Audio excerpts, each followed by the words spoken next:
दोस्तों आज एक ऐसा स्टॉक लेते हैं डिफेंस सेक्टर से रिलेटेड जो काफ़ी ज़्यादा न्यूज़ में रहता है और इसको लेकर टाइम टाइम पे जो ब्रोकरेज फर्म्स हैं वो अपनी बाई रेटिंग या इनके टारगेट्स देते रहते हैं। और बहुत ही दिग्गज स्टॉक है जिसका कोई इसके सेक्टर जो है डिफेंस सेक्टर उसमें कोई कॉम्पिटिटर नहीं है। सब कुछ डिटेल में समझेंगे इसके टारगेट्स के बारे में कि नुआमा वेल्थ मैनेजमेंट ने इनके टारगेट्स क्या रखे हैं। इसके साथ साथ इनका प्रोडक्ट्स क्या क्या हैं जिसमें इनकी मोनोपोली है, मतलब डिफेंस सेक्टर में इनके जो प्रोडक्ट्स बनाते हैं ये इनके अलावा कोई भी कंपनी वो प्रोडक्ट्स नहीं मैन्युफैक्चर करती है। इस स्टॉक का नाम जैसे कि मैंने बताया भारत डायनामिक्स लिमिटेड BDL काफ़ी ज़्यादा न्यूज में रह रहा है। और पिछले अगर 3 महीने में देखा जाए तो इन्होंने 100% से ज़्यादा का रिटर्न दे दिया है। और जो इनके टारगेट्स हैं उसके अकॉर्डिंग अगर देखें तो इसमें और भी ज़्यादा रिटर्न्स बनने के चांसेज हैं और बहुत ही अच्छे टारगेट्स नुआमा वेल्थ मैनेजमेंट ने सजेस्ट किए हैं। तो सब कुछ डिटेल में समझेंगे कंपनी के बारे में, फंडामेंटल्स क्या हैं, इनके ग्रोथ रेट क्या है, इंडस्ट्री में कितनी ग्रोथ पोटेंशियल है और गवर्नमेंट के टारगेट्स क्या हैं डिफेंस सेक्टर को लेकर ओवरऑल। और इनके जो FIIs हैं क्या उनका स्टेक इन पे इंक्रीज हो रहा है, मतलब FIIs का ट्रस्ट होना ज़्यादा इंपॉर्टेंट हो जाता है। तो सब कुछ इसमें डिटेल में समझेंगे। इसके बाद आपको कोई भी वीडियो BDL के लिए या BDL के बारे में कोई इन्फॉर्मेशन कलेक्ट करने के लिए नहीं देखना पड़ेगा, ये मेरा प्रॉमिस है। बस आप लास्ट तक बने रहिए हमारे साथ। तो स्टार्ट करते हैं सबसे पहले डिफेंस सेक्टर से कि आखिर डिफेंस सेक्टर के क्या टारगेट्स हैं। क्योंकि सबसे पहले अगर किसी भी कंपनी के बारे में जानना है तो उसके सेक्टर जानना इंपॉर्टेंट हो जाता है। रीजन सेक्टर अगर ग्रोथ करेगा तो ही वो स्टॉक्स या वो इंडस्ट्री के जितने भी स्टॉक्स होंगे या प्रोडक्ट्स होंगे उनकी डिमांड होगी और वो कंपनीज अच्छा रिटर्न देंगी और अच्छे फाइनेंसेस रहेंगे। जैसे फॉर एग्जांपल अभी मान लीजिए आपको इन्वेस्टमेंट करने के लिए कहा जाए ऑयल एंड कोल इंडस्ट्री के जितने भी स्टॉक्स हैं तो इनमें कोई इन्वेस्ट करेगा? इन्वेस्ट क्यों नहीं करेगा? क्योंकि रिटर्न्स की पॉसिबिलिटीज़ बहुत कम है या रिटर्न्स मिलेंगे भी तो बहुत कम। 8% 10% का रिटर्न ज़्यादा से ज़्यादा आपको मिलेगा एनुअल बेसिस पे। तो ये इंडस्ट्रीज ऐसी हैं इनसे जितने भी रिलेटेड स्टॉक्स भी होंगे तो उनमें भी बहुत अच्छी ग्रोथ या बहुत अच्छे आपको रिटर्न्स नहीं मिलेंगे, क्योंकि ये डिक्लाइनिंग इंडस्ट्रीज है। इनका फ्यूचर में जो डिमांड है वो डिक्रीज होने वाला है। ऑयल एंड कोल बेस्ड जो भी चीज़ें हैं, हम ऑयल बेस्ड व्हीकल्स यूज करते हैं, coal based thermal power plants हैं, उनके लिए हम शिफ्ट कर रहे हैं कहाँ? ग्रीन एनर्जी की तरफ। या व्हीकल्स में अगर बात करें तो ऑयल से हम शिफ्ट कर रहे हैं इलेक्ट्रिक व्हीकल की तरफ। तो ये इंडस्ट्री ही ओवरऑल अगर डिक्रीज करने वाली है यानी इनकी फ्यूचर में कोई ग्रोथ नहीं है तो इनके स्टॉक्स में कैसे आप रिटर्न एक्सपेक्ट कर सकते हैं? तो वहीं अगर दूसरी तरफ देखा जाए जो अभी ग्रोइंग इंडस्ट्रीज हैं जैसे कि ग्रीन एनर्जी जो इसको रिप्लेस करने वाली इंडस्ट्री है, ऑयल एंड कोल बेस्ड जो जो भी हम अभी यूज कर रहे हैं व्हीकल्स या एनर्जी रिलेटेड, तो ग्रीन एनर्जी इसको रिप्लेस करने वाली है। तो बहुत अच्छा फ्यूचर है इनका। डिफेंस रिलेटेड, क्योंकि देखिए कोई भी कंट्री कभी भी अपने आप को सेफ़ फील नहीं कर सकती है और जब तक सेफ़ नहीं फील करेगी तब तक उनका जो डिफेंस से रिलेटेड जितने भी इक्विपमेंट्स होते हैं उनका मैन्युफैक्चरिंग, उसमें जो बजट का एलोकेशन होता है उसमें इंक्रीज होना और बहुत सारे प्रोडक्ट्स या टेक्नोलॉजिकल जो एडवांसमेंट हो रहे हैं उसमें रिसर्च एंड डेवलपमेंट के लिए इन्वेस्टमेंट करना ये हमेशा बढ़ता जाएगा। क्योंकि दूसरी कंट्रीज़ भी जो आपके कॉम्पिटिटर हैं, जो आपके एनिमी कंट्रीज़ हैं, वो भी अपना डिफेंस बजट इंक्रीज़ कर रहे हैं, टेक्नोलॉजिकल एडवांसमेंट कर रहे हैं। तो इसकी वजह से इंडिया को भी हमेशा इस चीज़ में इन्वेस्टमेंट बढ़ाना रहेगा, बढ़ाते ही रहना पड़ेगा। और इसके डिटेल समझेंगे कितना इनका इन्वेस्टमेंट अभी, या बोलिए कि बजट में कितना एलोकेट करते हैं डिफेंस मिनिस्ट्री को और कितना आने वाले टाइम में और ज़्यादा इंक्रीज होने वाला है। तो वीडियो को अगर स्टार्ट किया जाए तो सबसे पहले हम इंडस्ट्री की ही बात करते हैं कि डिफेंस इंडस्ट्री की अगर बात की जाए तो अभी प्रेजेंटली इनका क्या एलोकेशन रहता है। डिफेंस सेक्टर की अगर बात करें तो बजट में जो एलोकेशन है टोटल वो है 6.8 लाख करोड़ का, जो कि टोटल बजट का लगभग आप बोल सकते हैं कि 44 लाख करोड़ के आसपास टोटल अपना बजट होता है। उसमें से 7 करोड़ के आसपास, 7 लाख करोड़ के आसपास का बजट जो है एलोकेट किया जाता है डिफेंस सेक्टर के लिए। अगर जीडीपी से कंपेयर करें तो ये जो अमाउंट है 6.8 लाख करोड़ का, ये जीडीपी का मात्र अभी तक 2% का अमाउंट है, क्योंकि टोटल इंडिया की जीडीपी कितनी है? 350 लाख करोड़ के आसपास। तो उससे अगर कंपेयर करें तो जीडीपी का मात्र 6.8 लाख करोड़ के आसपास, सॉरी जीडीपी का मतलब सिर्फ 2% के आसपास ही डिफेंस सेक्टर में एलोकेट किया जाता है। बट इसके टारगेट्स क्या हैं कि फ्यूचर में मतलब 2047 यहाँ तक जो एक्सपर्ट्स हैं डिफेंस से रिलेटेड, जितने भी एक्सपर्ट्स हैं, उनका मानना है कि डिफेंस बजट इंडिया का 32 लाख करोड़ हो जाएगा। 32 लाख करोड़ मतलब लगभग 5 टाइम्स हो जाएगा। अभी 7 लाख करोड़ के आसपास है, जो कि 5 टाइम्स बढ़ के लगभग 32 करोड़ के आसपास लाख करोड़ के आसपास होगा 2047 तक। और ये उस टाइम पे 5% ऑफ जीडीपी हो रहा होगा टोटल। तो जीडीपी कितनी हो चुकी होगी? लगभग $700 बिलियन। अभी कितनी है? 350 बिलियन डॉलर के आसपास। तो टोटल जीडीपी का उस टाइम पे, अभी जो 2% है प्रेजेंटली, उस टाइम पे 5% हो जाएगा डिफेंस बजट। और अगर इसके बारे में डिटेल में समझें कि आखिर ये बजट के इंक्रीज होने से क्या फ़ायदा होने वाला है, तो जो बजट है उसमें टोटल एक्चुअली जो 6.8 लाख करोड़ का जो बजट है अभी, उसमें बहुत सारे अलग अलग खर्चे हैं। कुछ रिसर्च एंड डेवलपमेंट में यूज होता है, कुछ मैन्युफैक्चरिंग में होता है, डिफेंस रिलेटेड जो इक्विपमेंट्स होते हैं, कुछ सैलरी पे करने में होता है।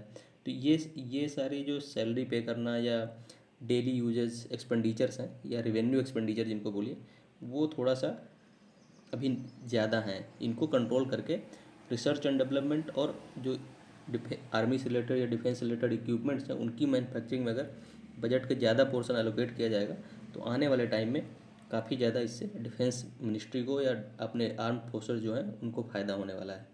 तो अभी क्या है कि केवल 1.6 lakh crore out of 6.8 lakh crore, 1.6 lakh crore he use किया जाता है। किसके लिए? केवल डिफेंस से रिलेटेड जितने भी इक्विपमेंट्स हैं उनके प्रोडक्शन के लिए। बट इसका टारगेट क्या है कि जब 2047 में 32 लाख करोड़ के आसपास का बजट में एलोकेट किया जाएगा डिफेंस मिनिस्ट्री को, उस टाइम पे 9 लाख करोड़ के आसपास का जो है डिफेंस के प्रोडक्ट्स जो हैं या प्रोडक्शन जो है 9 लाख करोड़ के आसपास हो रहा होगा। मतलब 1.6 से लेके सीधे 9 लाख करोड़ 22 साल में, 20 साल में लगभग आप मान के चल सकते हैं कि 6 गुना जो है डिफेंस प्रोडक्ट्स में इंक्रीज होने वाला है आने वाले टाइम में। अगर वहीं एक्सपोर्ट की बात की जाए कि अभी करंटली इंडिया कितना एक्सपोर्ट करता है और आने वाले टाइम में क्या इनके चांसेज हैं, क्या पोटेंशियल है इंडियन कंपनीज में, तो डिफेंस एक्सपोर्ट की अगर बात की जाए तो प्रेजेंटली केवल 30,000 करोड़ के आसपास का ही केवल डिफेंस इक्विपमेंट्स का एक्सपोर्ट होता है। एक्सपोर्ट मेनली हम लोग छोटी कंट्रीज़ को ही कर पाते हैं, क्योंकि हाईटेक जो कंट्रीज़ हैं, यूरोपियन कंट्रीज़ या तो यूएसए हुआ, इन सब में बहुत ज़्यादा हाईटेक इक्विपमेंट्स डिफेंस से रिलेटेड पहले से ही अवेलेबल हैं, तो इंडिया के इक्विपमेंट्स ये लोग परचेज नहीं करते हैं। बट जो छोटी कंट्रीज़ हैं, जो आप बोलिए ग्लोबल साउथ कंट्रीज़ हैं, वहाँ ज़रूर इंडिया के इक्विपमेंट्स डिफेंस रिलेटेड जितने भी हैं उनका डिमांड थोड़ा बढ़ रहा है। और ब्रह्मोस मिसाइल की तो काफ़ी ज़्यादा डिमांड रहती है। तो ये जो एक्सपोर्ट है इंडिया का 30,000 करोड़ के आसपास, उसको इंक्रीज करके 2.8 लाख करोड़ के आसपास होने की एक्सपर्ट्स की उम्मीदें हैं कि ऐसा हो सकता है। तो ये थे ओवरऑल इंडस्ट्री के जो फ्यूचरिस्टिक गोल हैं, काफ़ी अच्छे एक्सपोर्ट को लेकर, प्रोडक्शन को लेकर, जीडीपी में एलोकेशन को लेकर, ये काफ़ी अच्छी चीज़ें हैं। इसका मतलब बहुत ही अच्छा सेक्टर है और इसके ग्रोथ के चांसेस काफ़ी ज़्यादा हैं। अब अगर सेक्टर में ओवरऑल ग्रोथ हो रही है तो इसके जो कंपनीज हैं और स्पेसिफिकली जो मोनोपोली कंपनीज हैं, मतलब उन प्रोडक्ट्स में कोई उनका कॉम्पिटिटर है ही नहीं, उन कंपनीज के तो बहुत ही ज़्यादा चांसेस हो जाएंगे। और बीडीएल सेम वैसा ही स्टॉक है जिसका कोई कॉम्पिटिटर नहीं है, जो इनकी मोनोपोली है जो भी प्रोडक्ट्स बनाते हैं। प्रोडक्ट्स को समझेंगे क्या क्या प्रोडक्ट्स बनाते हैं। इनके अगर प्रोडक्ट्स की बात की जाए तो बीडीएल की, तो इंडिया में केवल एक ही कंपनी है जो मिसाइल्स की मैन्युफैक्चरिंग करती है। दूसरा कौन है मिसाइल्स मैन्युफैक्चरिंग या मिसाइल के प्रोडक्शन के रिस्पॉन्सिबल है? डीआरडीओ। और आपने इसके बारे में, ब्रह्मोस के बारे में ज़रूर सुना होगा, क्योंकि बहुत ज़्यादा अभी न्यूज़ में थी क्योंकि जो इंडिया पाकिस्तान का भी 3-4 दिन का पहलगाम अटैक के बाद वार हुआ था, उसमें ब्रह्मोस काफ़ी ज़्यादा चर्चा में था। तो ब्रह्मोस मिसाइल की जो मैन्युफैक्चरिंग होती है वो केवल डीआरडीओ करती है। और किसके साथ? रसिया बेस्ड जो एक कंपनी है जिसका नाम है एनपीओ रसिया बेस्ड कंपनी है, उनका जॉइंट वेंचर है किसके साथ? डीआरडीओ के साथ। तो इनका केवल एक जो जॉइंट वेंचर है ये डीआरडीओ और एनपीओ का, वही केवल ब्रह्मोस मिसाइल की मैन्युफैक्चरिंग करती हैं। और जितनी भी अदर मिसाइल्स हैं इंडियन डिफेंस मिनिस्ट्री में यूज होती हैं, सारी मिसाइल्स की manufacturing BDL Bharat dynamics limited ही करता है। तो आप इसमें समझ सकते हैं कि मोनोपोली है। डीआरडीओ तो कोई कंपनी है नहीं, ये तो एक गवर्नमेंट इंस्टीट्यूशन है इसका तो कुछ होना नहीं है, इसमें लिस्टिंग होनी नहीं है, इसका स्टॉक आना नहीं है, तो केवल हमेशा बीडीएल को ही मोनोपोली बनी रहनी है पीएसयूज़ में। हो सकता है आने वाले टाइम में प्राइवेट जो कंपनीज है वो आए, लेकिन पीएसयू में सबसे दिग्गज कंपनी बीडीएल ही है मिसाइल्स मैन्युफैक्चरिंग के लिए। अगर इनकी मिसाइल्स के प्रोडक्ट्स की बात करें कि क्या क्या मिसाइल्स बनाते हैं ये देखिए कौन सी missile, surface to air missile, जिनको सरफेस से लॉन्च की जाती है एयर में, मतलब एयर में कोई अगर मान लीजिए एनिमी का जो आर्म इक्विपमेंट है वो है, तो उसको सरफेस से लॉन्च करके एयर में अटैक किया जाएगा, एयर में उसको डिस्ट्रॉय किया जाएगा। Air to air missile, air to air क्या है, कोई भी फाइटर जेट के थ्रू इस मिसाइल को यहाँ पे लगा दिया जाएगा और एयर में ही वो अटैक करेगा, air to air air missile हो जाएगी। एंटी टैंक गाइडेड मिसाइल, कोई टैंक्स होते हैं एनिमी कंट्रीज़ के, उनको एंटी टैंक इसका लोकेशन सेट करके इसको लॉक कर दिया जाता है और ये जो मिसाइल होती है ये इसको अपने से जाके ढूंढ के अटैक कर देती है। तो बहुत सारी मिसाइल्स हैं जो फेमस हैं बहुत, आकाश अस्त्र, नाग, टॉर्पीडोज बहुत सारे जो इंडियन नेवी में होते हैं, ये है टॉर्पीडो, इनको इंडियन नेवी में यूज किया जाता है, ये भी एक तरह से मिसाइल सिस्टम ही है, बट अंडर द वाटर ये जो है अटैक करते हैं एनिमी सबमराइंस पे। सबमरीन्स जो होती हैं उनमें अटैक करने के लिए अंडर द वाटर आप टॉर्पीडो यूज करते हैं मिसाइल्स की जगह में। तो ये सब चीज़ों की मैन्युफैक्चरिंग बीडीएल कंपनी करती है। और भी इनके अगर एक्सपेंशन की बात की जाए तो ये तो इनकी करंट में मैन्युफैक्चरिंग हो रही है मिसाइल्स और टॉर्पीडोज की, बट एक्सपेंशन अभी करंटली इन्होंने स्टार्ट किया है कि रॉकेट का मैन्युफैक्चरिंग भी करेंगे, रॉकेट लॉन्चर और रॉकेट्स की मैन्युफैक्चरिंग जो है स्टार्ट करने वाले हैं। बॉम्ब्स की मैन्युफैक्चरिंग के लिए भी इनके टारगेट्स हैं, और इंजन क्रूज मिसाइल जो होती हैं उनके इंजन्स की मैन्युफैक्चरिंग करने के भी इनके प्रोग्राम है या प्लान कर रहे हैं। Unmanned aerial vehicle, specifically drones की अगर बात की जाए तो ये भी इनके प्रोडक्ट्स में शामिल होने के काफ़ी ज़्यादा चांसेज हैं, इनके टारगेट्स हैं इनमें। इसके बाद अगर इसके फंडामेंटल्स की बात करें तो मार्केट कैप अब थोड़ा जल्दी जल्दी कवर करेंगे क्योंकि वीडियो थोड़ा ज़्यादा लंबा हो रहा है। मार्केट कैप 72-73 हज़ार करोड़ के आसपास है, करंटली 2000 के आसपास ट्रेड कर रहा है शेयर, और ये अपने 52 वीक हाई के आसपास ही है, क्योंकि 52 वीक हाई इसका 2100 का है। स्टॉक का पी रेशियो थोड़ा सा हायर साइड है, क्योंकि जो डिफेंस रिलेटेड जितने भी स्टॉक्स हैं अगर उनका एवरेज पी रेशियो देखा जाए तो 70 के आसपास है, बट ये थोड़ा सा ज़्यादा पी रेशियो के हायर साइड है। पी रेशियो मतलब ये स्टॉक डिमांड में है, डिमांड में रहने का रीज़न भी है, मोनोपोली कंपनी है, और पी रेशियो दिखाता है कि आपके 100 रुपये में कितना रिटर्न बना के दे रही है कंपनी। तो 100 रुपये में मान लीजिए हायर साइड आपको रिटर्न्स अच्छे मिल रहे हैं। इसके बाद अगर आर की बात की जाए तो बहुत अच्छा है आर भी बहुत अच्छा है, 15%, मोर देन 20% और 15% है, दोनों अच्छे हैं, फंडामेंटल्स बहुत स्ट्रॉन्ग है।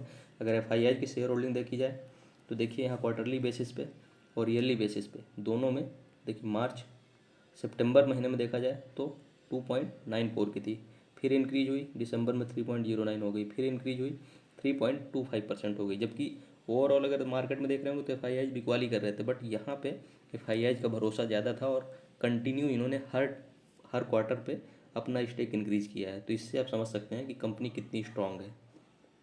इसके बाद फाइनेंशियल्स की बात करें तो फाइनेंशियल्स बहुत अच्छे हैं। कंपनी का रेवेन्यू 1877 करोड़ का है प्रेजेंट क्वार्टर में, जबकि पिछले क्वार्टर में 917, मतलब लगभग डबल हो गया रेवेन्यू, और लास्ट ईयर सेम क्वार्टर में देखा जाए तो वहाँ पे 943, मतलब यहाँ भी ईयरली और क्वार्टरली दोनों बेसिस पे कंपनी के जो रेवेन्यू लगभग डबल हो गए थे। प्रॉफिट में अगर देखें तो प्रॉफिट थोड़ा सा यहाँ पे ईयरली बेसिस पे डिक्रीज हुआ था, बट क्वार्टरली बेसिस पे वहाँ डबल जो है कंपनी का प्रॉफिट हुआ था।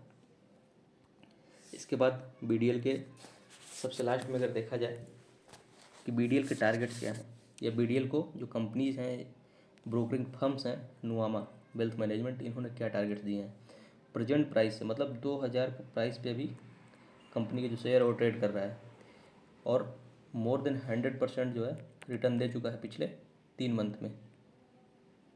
बट यहाँ से भी इनका कहना है नुआमा वेल्थ मैनेजमेंट का कि अभी भी 36% के आसपास ये स्टॉक बढ़ने के चांसेस हैं, मतलब इसमें 2800 तक इसका प्राइस जो है पहुँच सकता है, ये इनके टारगेट्स हैं। BDL is leading manufacture of SAM, surface to air missile, air to air missile, torpedoes, anti tank guided missile, now evolving into providing turnkey solution for Indian arm forces. ये इनका कहना है कि 2800 के आसपास इनका टारगेट इन्होंने दिया है। अगर सपोर्ट और रेजिस्टेंस की बात करें टेक्निकल बेसिस पे